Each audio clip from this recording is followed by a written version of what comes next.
أهلاً بيكم. النهاردة هنتكلم في موضوع ممكن يبان غريب شوية. تخيلوا معايا كده إن أكتر حد ممكن يحذر أي حد من إنه يجيب كلب هو أصلاً واحد من أكتر الناس اللي بتحب الكلاب. حاجة غريبة صح؟ طيب إزاي ده؟ وإيه علاقته بطلب أولادنا اللي بيتكرر كتير إنهم عايزين كلب؟ هو ده اللي هنكتشفه مع بعض، يلا بينا. طيب قبل ما نكمل في نقطة مهمة جدا لازم تكون واضحة. الكلام اللي هنقوله ده جاي من مقال صاحبه بيعشق الكلاب وبيشوفها فعلا أوفى صديق للإنسان. فالموضوع هنا مش ضد الكلاب خالص، بالعكس هو دعوة للحب، بس الحب المسؤول، الحب اللي بجد اللي فيه احترام للكائنات دي. وهنا بقى يجي السؤال المهم، إزاي يعني حد بيحب الكلاب لدرجة إنه يحذر الناس منها؟ الموضوع يبان متناقض تماماً صح؟ بس الحقيقة إن ورا التناقض ده في فكرة أعمق بكتير من مجرد إننا يبقى عندنا حيوان أليف وخلاص. الجزء الأول، العقد غير المكتوب وفهم المسؤوليات الحقيقية. بصوا، أول نقطة وأهم نقطة هي إننا لازم نفهم إن في زي عقد غير مكتوب كده. يعني لما بنجيب كلب البيت الموضوع مش مجرد لعبة جديدة دخلت علينا، لأ، ده التزام حقيقي وطويل الأمد ومليان مسؤوليات. وده هو أساس كل حاجة.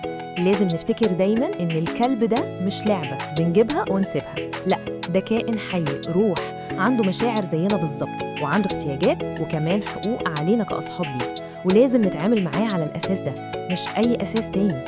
وهنا بقى بنشوف الفرق الكبير بين رؤية الطفل للموضوع والواقع عامل إزاي. الطفل كل اللي شايفه إيه؟ لعب ومرح وصديق جديد هيلعب معاه، جميل. لكن الواقع الكامل لأ، الواقع فيه وقت وفلوس وتدريب، في فرد جديد دخل العيلة ليه احتياجات لازم تتلبى، في فرق شاسع بين الصورتين. طب إيه هي بقى واجبات المربي دي؟ الموضوع مش مجرد أكل وشرب وخلاص، لأ، ده احنا بنتكلم عن رعاية بيطرية مستمرة، يعني زيارات للدكتور وتطعيمات، بنتكلم عن تكاليف مادية دايمة، أكل وعلاج وحاجات تانية كتير، وكمان وقت يومي لازم يفضل للتمشية واللعب. وفوق كل ده في حاجتين مهمين جداً، التزام عاطفي كامل، يعني الكلب ده جزء من مشاعرك، وموافقة كل أفراد الأسرة، يعني لازم الكل يكون مرحب وموافق 100%. الجملة دي بتلخص الموضوع كله. يعني بصراحة كده لو في أي احتمال ولو 1% إن احتياجات الكلب ده ممكن تتأهمل أو إنه مش هيتعامل كفرد من العيلة بجد، يبقى الأفضل من الأول إننا ما نجيبش كلب. الموضوع بسيط وواضح. طيب تمام، فهمنا إن المسؤوليات دي كبيرة فعلاً، بس نعمل إيه بقى مع طلب الطفل اللي بيتكرر كل يوم وإلحاحه المستمر؟ هل الحل إننا نقول له لأ ونسكت ونقفل الموضوع؟ الإجابة هي لأ.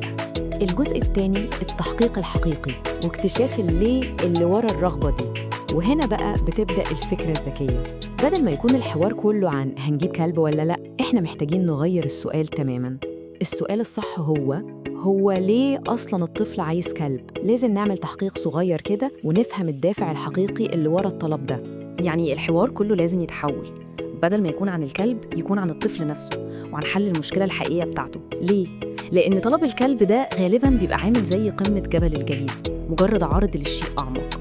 الطفل بيستخدم فكرة الكلب دي كحل هو متخيله لحاجة تانية خالص ناقصة، ومفتاح كل حاجة هو إننا نكتشف إيه هي الحاجة دي. الجزء الثالث، تشخيص الرغبة والأربع أسباب الخفية. طيب إزاي بقى نعرف السبب الحقيقي ده؟ هنا الكاتب بيقدم لنا 4 أسباب أساسية ومحتملة، غالباً بتكون هي الدافع الحقيقي ورا الطلب ده. الأسباب دي زي ما تكون خريطة بتساعدنا نفهم. ممكن يكون السبب الأول هو الحاجة للتواصل، يعني الطفل حاسس إنه لوحده شوي ومحتاج صديق بجد. أو ممكن يكون السبب التاني هو نقص المرح، يعني حاسس إن البيت بقى ممل والكلب هيضيف له شوية ضحك ولعب.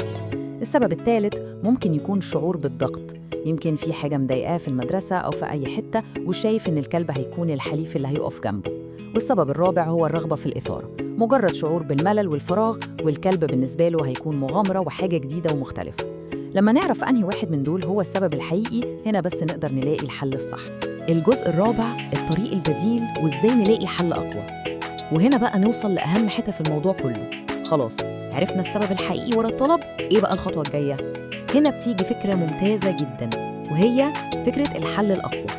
الفكرة هنا بسيطة جدا، وهي إننا ما نقولش لأ وخلاص ونسكت.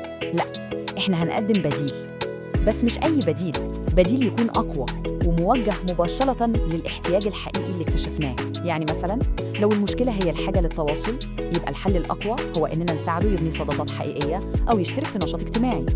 لو المشكلة هي نقص المرح، يبقى الحل الأقوى هو إننا نخصص وقت مخصوص كل يوم للعب والهزار في البيت كلنا مع بعض. وهكذا بندور على حل يعالج السبب من جذوره. والهدف من كل ده إيه؟ زي ما الكاتب بيقول، إننا نوجه الطفل لطريق تاني، طريق يكون أكتر قوة وحماس وإثارة وحب. يعني من الآخر إحنا بنلبي احتياجه الحقيقي بطريقة أفضل وأقوى، طريقة تخليه هو نفسه يحس بالقوة ويتميز. وفي الآخر الموضوع كله بيتلخص في تغيير السؤال اللي بنسأله لنفسنا. السؤال مش هل نجيب كلب ولا لأ، السؤال الحقيقي والأهم هو إيه هو الاحتياج اللي مش بيتقال اللي الطفل بيحاول يعبر عنه بطلبه ده، وإزاي نقدر نساعده يلبي الاحتياج ده بجد. والإجابة على السؤال ده هي اللي فعلا ممكن تغير كل حاجة.